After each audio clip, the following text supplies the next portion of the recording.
شاہد رین صاحب بھی سر ہمارے ساتھ ہیں، ہم ان کو ویلکم کرتے ہیں. جی السلام علیکم شاہد رین صاحب. وعلیکم السلام سلمان.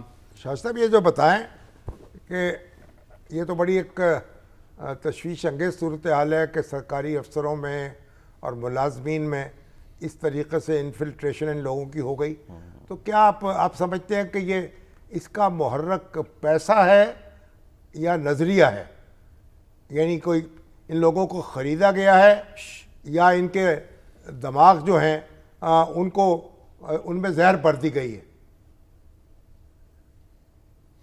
شامی صاحب تھینک یو. آپ چونکہ بہت ہی مجھ سے سینئر ہیں اور آپ نے بڑے اکیڈمک انداز میں ایک بہت ہی سخت سوال میرے سامنے رکھا ہے. شامی صاحب آپ کے نالج میں ہوگا جب بلوچستان کی صورتحال پر موجودہ وزیر اعلیٰ سرفراز بگٹی جب بھی آپ لوگوں سے گفتگو کرتے تھے یا ہماری گورنمنٹ کے لوگ یا ہم سب آپ سے بات کرتے تھے تو ہمیشہ ہم آپ کو یہ قائل کرنے کی کوشش کرتے تھے کہ ایک طریقہ کار کے تحت پاکستان کو دولخت کرنے کی سازش کی جا رہی ہے، لیکن بہت سے ایسے تھاٹس بھی ہوتے تھے جو آپ لوگوں تک آتے تھے کہ نہیں جی یہ حقوق کی جنگ ہے، یہ ڈیپریویشن کی جنگ ہے، یہ پنجاب کا بلوچستان سے استحصال ہے. تو اس قسم کے سوالات ہمیں آپ لوگوں سے سننے کو ملتے تھے.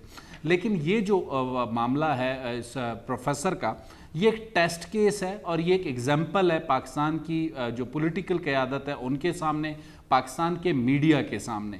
یہ آج اس بات کو اسٹیبلش کرتا ہے کہ یہ کوئی استحصال کا معاملہ نہیں ہے، یہ کوئی ڈیپریویشن کی جنگ نہیں ہے.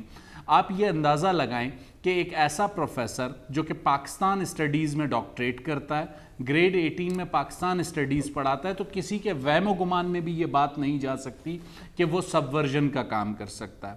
ہمیں کریڈٹ دینا ہوگا اپنی سیکیورٹی اداروں کو جو کہ وفاقی تحقیقاتی ادارے ہیں، جو کہ صوبائی تحقیقاتی ادارے ہیں. انہیں ایک لیڈ آج سے چند روز قبل ملی، اس پر انہوں نے انتھک دن رات محنت کی اور جو سیکیورٹی تھریٹ تھا 14 اگست کے حوالے سے شامی صاحب وہ بہت ہائی تھا. اس لیڈ پر کام کرتے ہوئے اس جسے کہتے ہیں نیٹ ورک تک ہم پہنچے اور ابھی جو کنفیشنل اسٹیٹمنٹ آپ کے سامنے آیا ہے شامی صاحب، اسے آپ کہہ سکتے ہیں کہ یہ ٹپ آف دا آئس برگ ہے.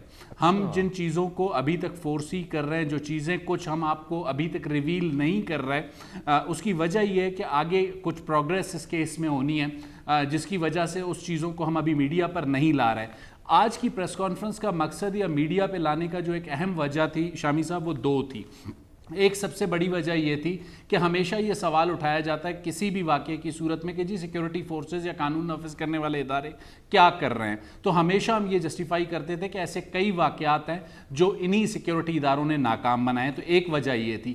دوسری وجہ شامی صاحب سب سے بڑی یہ تھی کہ آپ نے بھی دیکھا ہوگا 11 یا 12 تاریخ کو جب قانون نافذ کرنے والے اداروں نے اس پروفیسر کو تحویل میں لیا تو اس کے بعد ایک نیریٹو بنانے کی کوشش کی گئی کہ جی بلوچستان میں اب جو پروفیسرز ہیں، جو تعلیم یافتہ طبقہ ہے، پاکستان اسٹڈیز پڑھانے والا پروفیسر ہے، اسے بھی اٹھایا گیا ہے. حالانکہ سفیشینٹ ایویڈنس موجود تھے قانون نافذ کرنے والے اداروں کے پاس، جس کے بعد یہ فیصلہ کیا گیا کہ انہیں گرفتار کیا جائے اور پھر یہ کارروائی کی گئی. تو یہ دو ریزنز تھے جس کی وجہ سے ہم نے ایک انیشل جس کو کہتے ہیں یہ اس کا ٹیزر آپ کہہ سکتے ہیں، ابھی آنے والے دنوں میں شاہد صاحب ماضی میں بھی اس طرح کی جو ہمیں کارروائیاں ہوئی ہیں دے رہی ہیں. آپ مجھے کریکٹ کیجیے گا، غالباً 2011 میں اسی طرح کی پروفیسر کو پکڑا گیا تھا. پھر بعد میں کیا ہوا؟ کیونکہ یہ کہا جاتا ہے جی پروسیکیوشن کمزور تھی، شواہد نہیں تھے، عدالتوں سے لوگ چھوٹ جاتے ہیں. اس بار ٹھیک ہے کہ اعترافی بیان سامنے آ گیا، لیکن کتنی آپ کو امید ہے کہ اس پہ کارروائی ہو سکے گی یا کوئی نیٹ ورک پکڑا جا سکتا ہے؟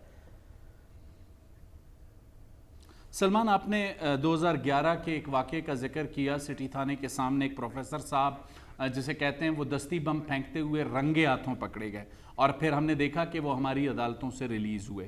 اسی وجہ سے وزیر اعلیٰ بلوچستان سرفراز بگٹی بار بار یہ بات کہتے رہے اور آج بھی انہوں نے پریس کانفرنس میں ایک بات دہرائی ہے کہ وارفیئر میں جو ہے وہ سیکیورٹی فورسز نے لڑنا ہے، لا فیئر میں جو ہے وہ پولیٹیکل گورنمنٹ نے لڑنا ہے. تو اسی لیے جو 11 ٹیٹرا ای کا جو قانون ہم نے پاس کیا ہے، اس کے ساتھ ساتھ جو اینٹی ٹیررزم کے لاز ہیں ان کو امپروو کیا اور اس کے ساتھ ساتھ پروسیکیوشن ڈپارٹمنٹ میں ہم نے ہیوی انویسٹمنٹ اس وقت کی ہے. اور جو ہمارے نئے قوانین ہیں، اب جو اینٹی ٹیررزم ایکٹ کے جو نئے قوانین ہیں اس کے تحت ان کے خلاف مقدمہ ہوگا اور ہماری پوری کوشش ہوگی کہ جو سفیشینٹ ایویڈنسز قانون نافذ کرنے والے اداروں کے پاس موجود ہیں نئے قوانین کے تحت عدالت انہیں تسلیم کرے اور عدالت اس پر اپنا فیصلہ سنائے.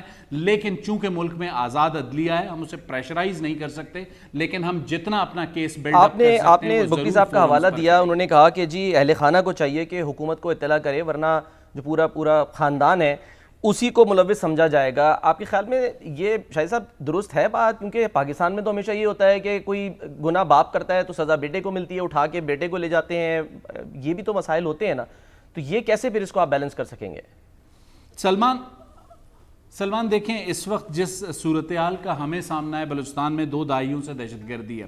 چیف منسٹر بلوچستان سرفراز بگٹی نے آج کی اپنی پریس کانفرنس میں بھی یہ بات کہی ہے کہ ایسا کیسے ہو سکتا ہے کہ ایک لڑکا یا ایک شخص یا اسی فیملی کی مثال لے لیں، ان کے پاس دہشت گرد زخمی حالت میں ٹھہرتے رہے، وہ اپنے کنفیشنل اسٹیٹمنٹ میں بتا رہے ہیں سوسائڈ بامبر ٹھہرتے رہے.